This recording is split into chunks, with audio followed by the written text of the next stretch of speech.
Hello my friends, my name is Ben with Nerdbot, and this is the Game Beat, the show where we put together the week's most vital gaming news that could just save your life. Okay, press start. Press start.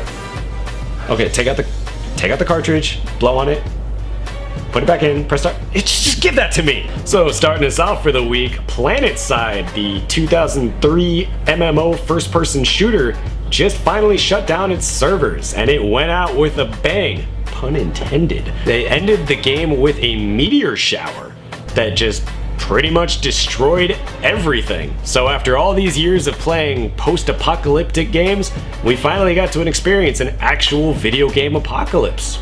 Moving right along, Pokemon Go was released, and if this is your first time hearing about that, allow me to be the first one to say, welcome to planet Earth. Unfortunately, the game has been dealing with some serious technical issues because who knew that everybody would want to go out and catch Pokemon in the real world, so the servers just aren't hanging on. So Paragon has launched. Epic Games' new MOBA is here. It's supposed to be free to play, but it's been in early access this whole time and you actually had to buy your way in. But now if you're a PlayStation Plus subscriber, you can get into the early access of the beta for free. So the free-to-play game is finally free to play.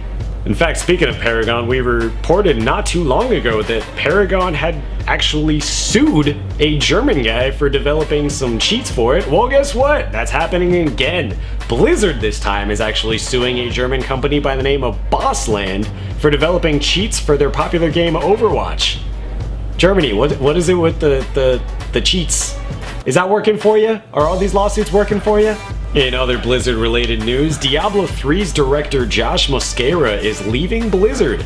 And following the departure of former director Jay Wilson and lead designer Leonard Boyarsky both earlier this year, we're seeing quite a bit going on with the Diablo 3 crew. And also, on Blizzard's website, they're advertising that they're looking for a director for an upcoming, untitled Diablo project. Totally won't be called Diablo 4, trust me on that one. Speaking of the oh so fun topic of corporate restructuring, Nintendo, the big N themselves, are going through some as well. Their executive vice president of sales and marketing, Scott Moffitt, will be leaving the company at the end of this month, and his position will be dissolved, and his duties will be split up among other remaining members of the board. While this could be a sort of doomsday spell for the company, it probably isn't. I mean, they've got a new console coming out, so perhaps new console, new corporate structure. We'll see. Nintendo! Give us Pikmin 4 already! And one last piece of corporate news for the week, Ubisoft has some interesting stuff going on at the moment. They're currently fighting a hostile takeover with French megacorporation Vivendi, and their latest tactic is a new one. They're actually selling off the company stock to their own employees at a discount, with the hopes of basically keeping it all in the family, right? Now this leads some potentially interesting places that we could go in the future where the developers of AAA games could be the ones generating more and more of the capital, thereby having more and more of a say in what they get to do with the games, and having more and more of a return on the investment as they are the investors. So, could this be a shining new future for AAA development?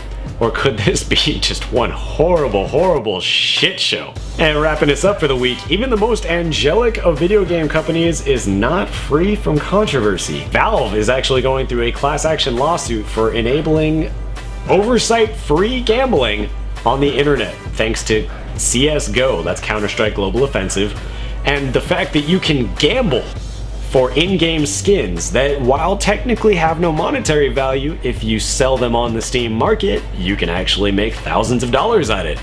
And since there is no age restrictions to this kind of gambling, that has led to some parents having some pretty harsh conversations with their kids, and thus the ensuing lawsuit. We have a couple of famous YouTubers, T Martin and Pro Syndicate, who have been basically streaming themselves using these gambling websites, one in particular CSGOLotto.com, to make a ton of money without divulging the fact that they own CSGOLotto.com, which, for those of you who don't know too much about entertainment law, that is profoundly illegal.